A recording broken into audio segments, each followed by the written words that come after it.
This is the second episode of Tac Tips for Heavy. In the first episode, I went over general tips for going up against light, medium, and heavy, and I went over two very broad general tips that every heavy should know. I'm going to do one tip for each specialization.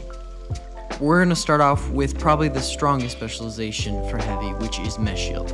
Mesh Shield is very good for stealing cash outs and protecting your teammates, and this is primarily how you're going to want to use it. You're going to start off by only using it when necessary, because pulling it out takes away 250 health away from it. Now it does regenerate, but that is still a third of its health that just disappears. So the less you can pull it out, the better, because the more it'll be able to be used when it's pulled out. Next up, we're gonna have the Winch Claw. This is probably Heavy's second strongest one, and it is very good with hammer and spear. You are going to want to use this almost exclusively with close range weapons, but the real tip is it can pull the cash box. So if the cash box is in a bad spot and you need to reposition it into an area that's more open, easier to defend, whatever it may be, this is going to be your best ability for that. And then we're going to have Goo Gun. Goo Gun is probably the weakest one.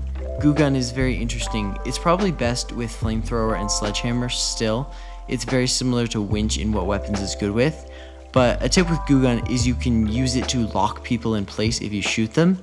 It stops them for at least a second, which can almost guarantee you a kill with sledge against a light. And then for the one I run, which is Charge and Slam, the biggest tip I have is to gain height. The higher you go, the more damage it does.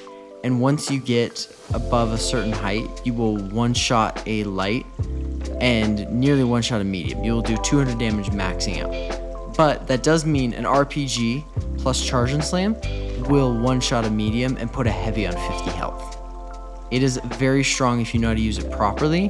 It is also very good for taking people off of cash out with its knockback. I just want to say thank you for watching. I will link my Discord server where I will help you or just anyone get better at the finals in the description. Thank you again for watching.